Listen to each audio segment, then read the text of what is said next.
I hate my answer to this question, but we're doing honesty today, so I'm giving you the honest answer. Can't live without it. Hate it. Fucking hate it. Hi, I'm Casey Calvert, and I'm an adult performer, writer, director, content creator, and adult Time Ambassador. And I'm here to answer some questions. Embarrassingly, probably actually the first thing I do when I wake up is look at my phone. But ignoring that, the real first thing I do is take a shower. I'm a morning shower person. I have to take a shower every morning. If I don't take a shower in the morning, I never feel like I actually start my day. I am 110% a night in person. I always have been. I am not a night owl. My perfect bedtime is like 9 or 10 p.m. at the latest. And if I just wanna, I don't know, I'm not the girl, I'm not the friend who goes to the club with you. I'm the friend who stays at home to watch a movie with you. I think this is a hard question to answer because I like variety. Like, one of the reasons why I like having all the different jobs that I have is because I like variety. And I don't think I can think of one singular perfect day. I am a Pisces. I grew up in Gainesville, Florida. It's like north central Florida. It's a college town, go Gators. And yeah, I moved to LA 12 years ago when I started doing porn. I don't know if I actually really want to trade lives with someone for a day. You guys are asking me like these very big theoretical questions, and honestly, it's too early in the day for these theoretical questions. But I guess if I had to pick someone, and it only works for me if it's just one single day, like a wake up to go to sleep, that's it. Oh man, it's probably someone like Elon Musk, just because I want to know what it's like to have that much power, but also I would do some serious depleting of bank accounts. One, I would kind of like to play me in a movie about my life, because it's me and it's my life. At least if there's gonna be a movie about my life, I would like to write it. That might be like, I might not let a movie about my life exist if I'm not allowed to write it. But maybe Molly Gordon, she could play me. She'd have to be comfortable doing nudity. I have no idea. We're gonna find out. Wait, how do you even, oh my God, I'm so old. How do you even fucking see your most recent Google search? Okay, oh, it's kind of boring. My most recent Google search is looking up how expensive it currently is to go to one of my favorite hotels in Palm Springs, because I am craving a little bit of running away. And this is like a super cool resort that has, it's just like a small little boutique hotel. I'm not gonna say the name of it because I wanna keep it for me. But it's turning into the expensive time of the year, so I probably can't go right now. I'm going to Antarctica. I know that sounds nuts and crazy and whatever, but that is the like number one top of my bucket list thing I want to do before I die is go to Antarctica. And I don't want to just go on a boat and do a little like hee, I'm here in Antarctica. No, I want to go. I want to work. I want to stay there for a season. I want to like do the thing very, very badly. I shouldn't be so addicted to this little computer that fits in the palm of my hand. But if I don't know where it is, if the battery dies, if I don't have access to it, I get really anxious. It's my little lifeline.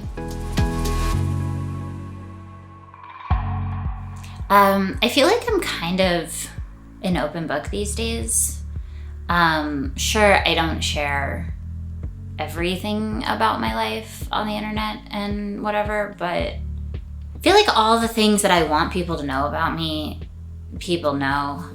I feel like a very common misconception about me is that I'm this like wild, crazy sexual slut. And while I do absolutely play one of those on TV, in real life, I can get down. But I'm also like very demisexual. Again, I was saying, like I like a chill night. I'm a relatively like chill person. I've never hooked up with anybody at like a club bathroom or something like that, like at a bar in the bathroom, something like that. I've never done that.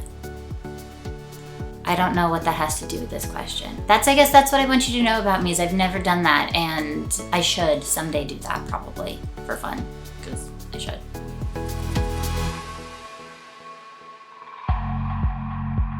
The short version of the story of how I got into porn is that I was in college. I was working as a fetish model and an art model on the weekends for fun. I graduated from college. I went to film school. I was feeling super disillusioned about moving to LA to make movies. But I loved modeling. I loved being naked on the internet. I loved exploring my sexuality. And so I was like, fuck it. Let's make this my job. And I moved to LA and I started doing porn. And that was in 2012. Yeah, I am old.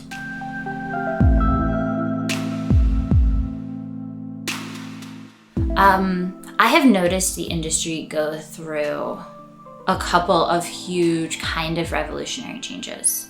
That's just kind of how the adult industry works. It kind of reinvents itself every couple of years.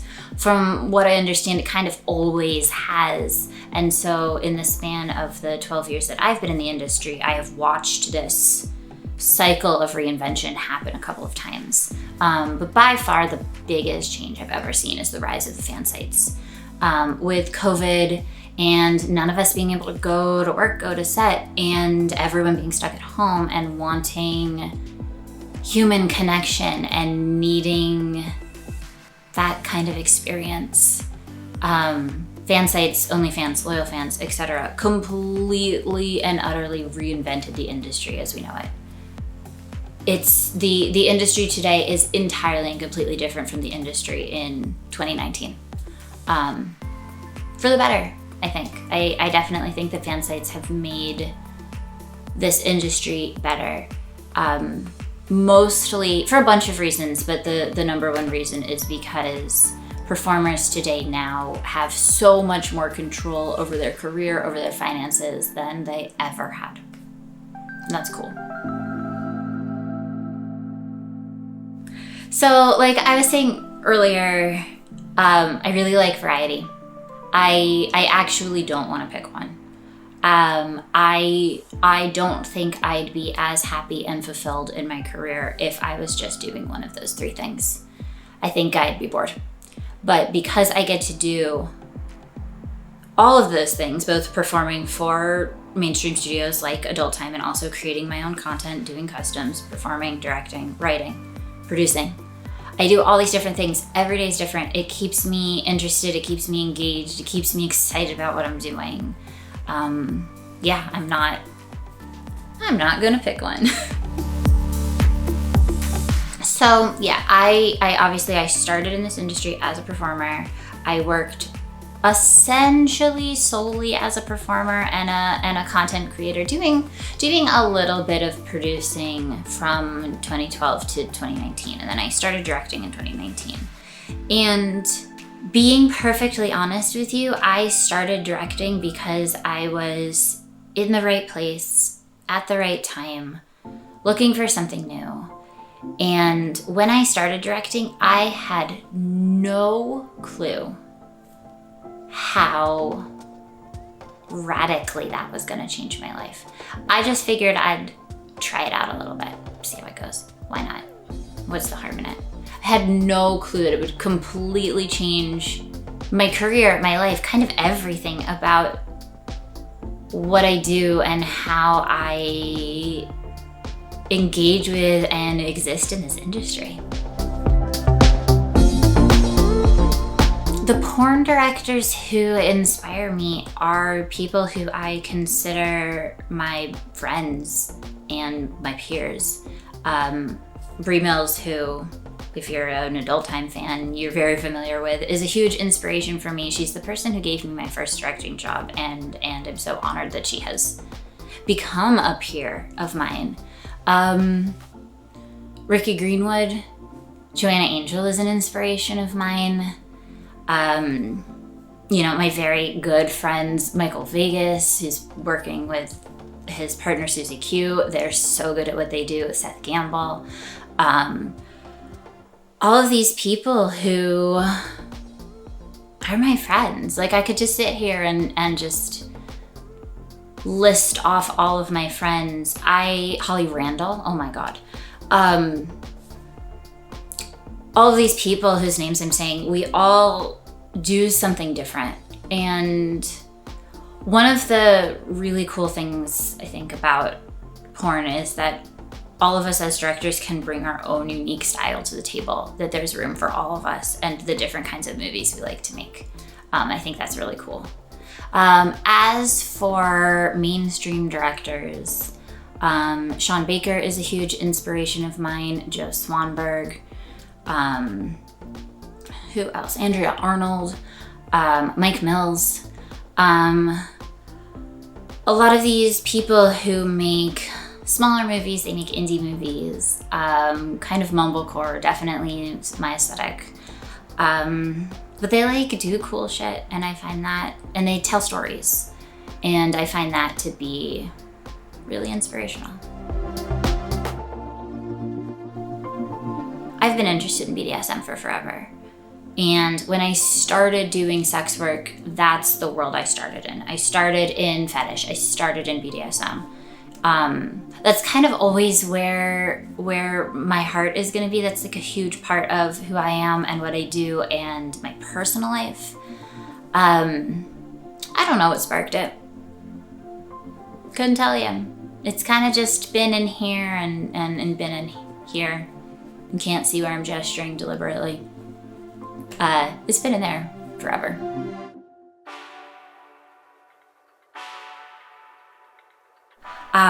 So I'm a switch. And I am a dom or a sub based on who I'm with and what I'm doing. For some things and people, I am definitely the bottom. I'm definitely a sub. For some things and people, I prefer to top or dom. It really is very circumstantial and depends on a gajillion different factors.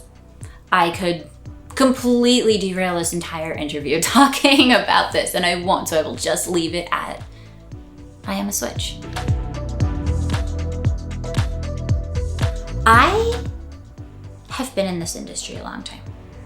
And I have been lucky enough to check off almost every single box on my bucket list. When I first started, I made an actual list of things I wanted to do. And within the first 18 months, I checked all of those things off but one. And the one thing I haven't done, and it's not even really a thing anymore, but I haven't done a showcase movie. I haven't done a movie where it's 5 scenes, all of me being a crazy slut. I don't really know why I haven't done it. The moment hasn't come. Maybe one day it will. Maybe one day it won't. I honestly don't really care. Right now, for me, it's less about seeking out certain things and more about just kind of seeing what happens and seeing what unfolds and seeing what presents itself to me that I'm excited about.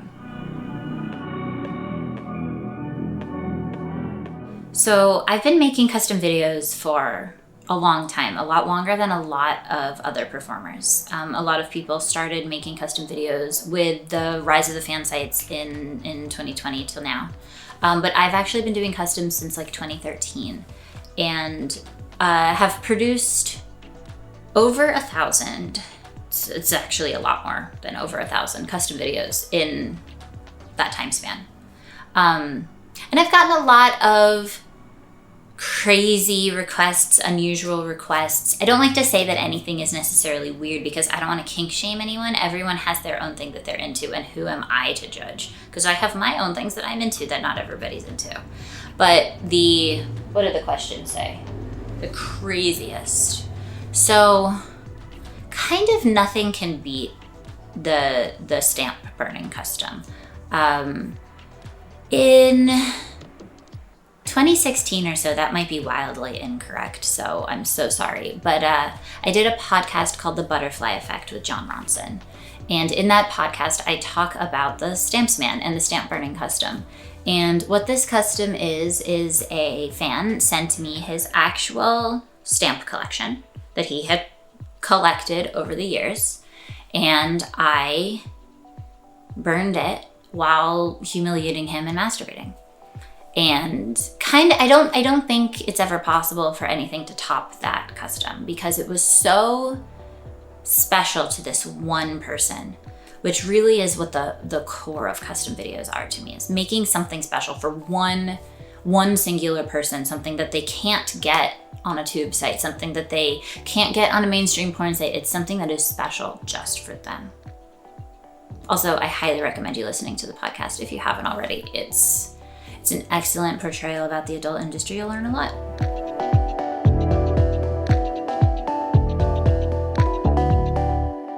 The people I've met. There are so many fucking cool people in porn. Stereotypically, people think that we're all the same, that we're all troubled, whatever that means, that we're all just doing this job because we have to, because we have no other options. And that is absolutely not the case. And there are so many wonderful, amazing, talented, creative people in this industry who I'm so proud to call my friends. And that has enriched my life in ways that I kind of can't say.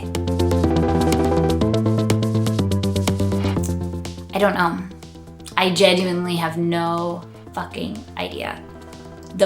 My life has changed so much in so many unpredictable ways the past 10 years that I cannot predict the next 10. But what I'll say is that I hope that I am still making movies.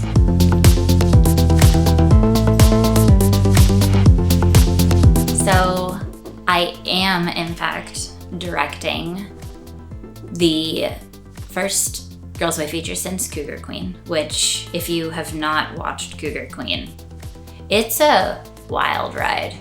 Made in the spring of 2020. I directed it all via Zoom. It's actually pretty good considering the massive limitations that we were working with. You should go watch it. But I am directing a new movie. I'm gonna start directing it in a week and a half. Since I don't know when this interview is gonna come out, I start directing end of April. It is slumber party, fun, hot girls with also a little bit of like a Casey Calvert mumblecore aesthetic, Y2K. We're gonna play Spin the Bottle. That's what I'll say, is we're gonna play Spin the Bottle. That is it for me. Thank you so much for watching. I'm Casey Calvert, Adult Time Ambassador. Bye.